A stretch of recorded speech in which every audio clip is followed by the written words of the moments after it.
دوستو شروع کرتے ہیں آج کی کہانی۔ والد صاحب کا علاقے میں کافی نام تھا اور روب و دبدبے کی وجہ سے لوگ ان سے اونچی آواز میں بات نہیں کرتے تھے۔ گاؤں والوں کے بیچ کوئی بھی جھگڑا یا مسئلہ ہوتا والد صاحب ہی فیصلہ کرتے۔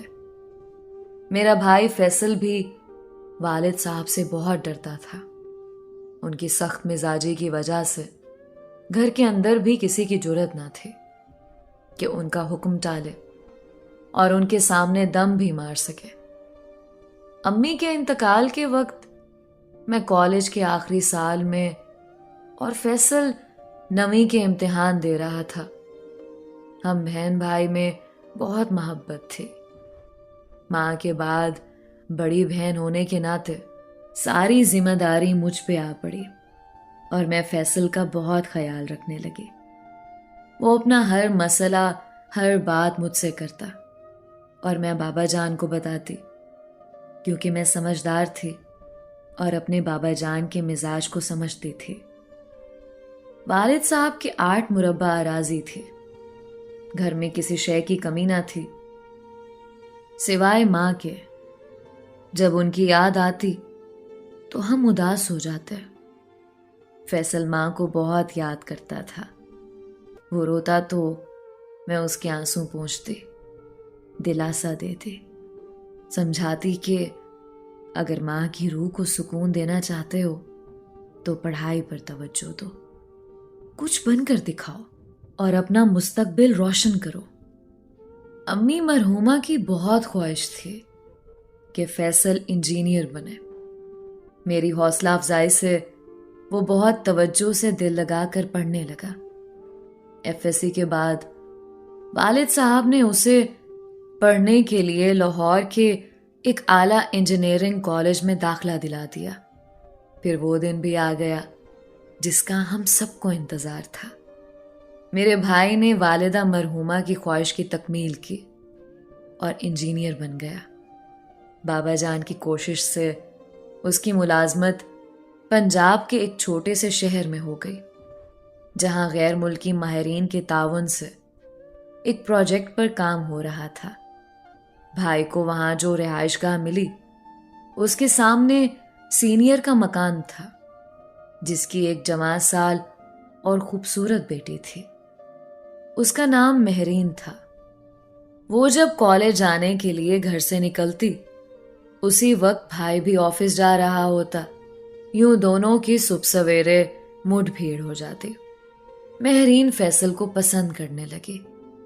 وہ آفس سے لوٹتا تو اپنے دروازے پر کھڑی ہوتی اور دور سے اس کا دیدار کر لیتی۔ فیصل کو اندازہ ہو گیا کہ یہ لڑکی اس کے لیے کھڑی ہوتی ہے اور اس میں دلچسپی لے رہی ہے۔ وہ نوجوان تھا، روز ایک حسین لڑکی کو منتظر پا کر اسے بھی مہرین کا خیال رہنے لگا۔ ایک روز فیصل اپنے مکان کے گیٹ پر کھڑا تھا کہ ایک بچی جو مہرین کی ملازمہ کی بیٹی تھی ایک پرچہ لے کر آئی اور بھائی کو دے دیا۔ اس پر مہرین نے اپنا نام اور فون نمبر لکھا تھا۔ بھائی اس چھوٹے سے شہر میں بوریت محسوس کرتا تھا۔ اگلے روز اس نے اس یک طرفہ چاہت والی کو فون کر دیا۔ فون کے ذریعے رابطہ ہوا تو باتوں کا سلسلہ چل پڑا۔ اس کی باتوں نے میرے بھائی کا دل موہ لیا۔ اب فون پر گفتگو روز کا معمول بن گئی۔ زندگی میں مسرت کے مٹھاس کھلنے لگی، مگر بات فون تک ہی محدود تھی۔ ملنے سے دونوں نے ہی گریز کیا تھا۔ چھوٹا سا شہر تھا، ملنے میں بدنامی کا خطرہ تھا اور دونوں اس خطرے سے بچنا چاہتے تھے۔ جب فیصل آفس کے کام سے تھک کر رہائش پر آتا تو مہرین سے فون پر باتیں کرتے ہی اس کی ساری تھکن دور ہو جاتی۔ وہ بھی شدت سے منتظر ہوتی کہ کب فیصل کا فون آئے اور وہ اس سے باتیں کرے۔ وہ FA کی طالبہ تھی اور یہ خوشحال لوگ تھے۔ ابھی اس لڑکی کی کہیں منگنی نہیں ہوئی تھی، سو وہ بطور جیون ساتھی اپنے طور پر میرے بھائی کو منتخب کر چکی تھی۔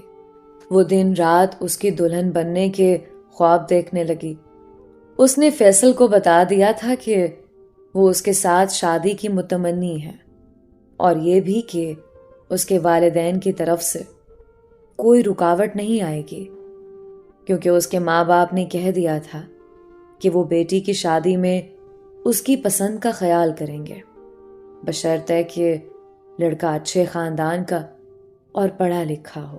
مہرین اپنے والدین کی اکلوتی اور لاڈلی بیٹی تھی، اور اس بارے پر اعتماد تھی کہ ماں باپ اس کی خوشی کا خیال کریں گے۔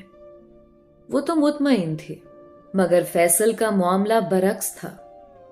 والد صاحب نہایت روایت پسند شخص تھے اور اولاد کی شادی کے معاملے میں جابر حکمران تھے۔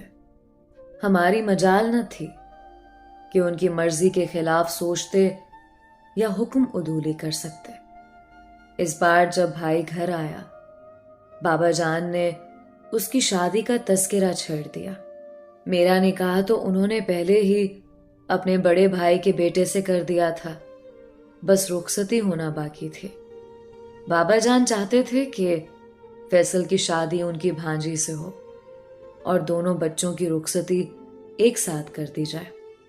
فیصل کو جب میں نے بتایا کہ بابا جان تمہاری شادی لبنہ سے کرنا چاہتے ہیں، تو اس نے مجھے مہرین کے بارے میں آگاہ کیا کہ وہ اس لڑکی کو پسند کرتا ہے اور شادی اسی کے ساتھ کرنا چاہتا ہے، لیکن بابا جان کو کیسے راضی کیا جائے، یہ ایک بڑا مسئلہ تھا۔ میں جانتی تھی والد صاحب کبھی راضی نہ ہوں گے۔ فیصل کی بھی جرأت نہ تھی کہ باپ کے سامنے زبان کھول سکتا۔ ایک روز بابا جان نے فیصل کو بلا کر کہا کہ میں نے لبنہ سے تمہاری شادی طے کر دی ہے اور تم دونوں بہن بھائی کی شادی ایک ساتھ کر رہا ہوں، تاکہ ایک دفعہ ہی تقریب میں ساری برادری اور اقربا اکٹھے ہو جائیں۔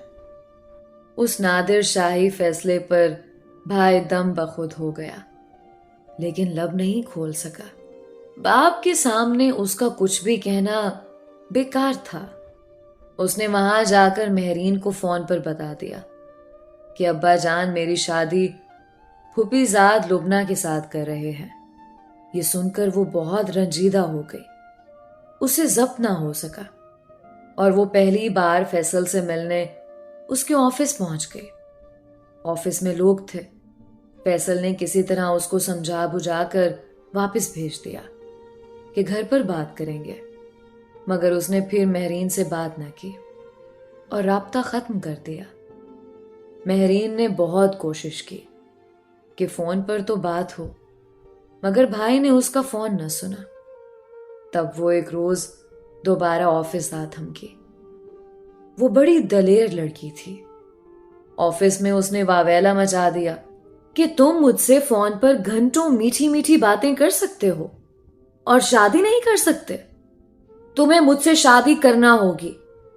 فیصل اس سے کوئی جھوٹی بات نہ کرنا چاہتا تھا، سو صاف کہہ دیا کہ یہ ممکن نہیں ہے۔ میرے والد صاحب بہت سخت مزاج آدمی ہیں، وہ نہیں مانیں گے، کیونکہ انہوں نے میری شادی اپنی بہن کی بیٹی سے طے کر دی ہے۔ بہتر ہے کہ تم میرا خیال ہمیشہ کے لیے دل سے نکال دو۔ مہرین کسی صورت یہ صدمہ سہنے کو تیار نہ تھی۔ وہ وہیں آفس میں بیٹھ کر رونے لگی۔ اس کے رونے سے میرا بھائی اور پریشان ہوا۔ وہ دم سادے بیٹھا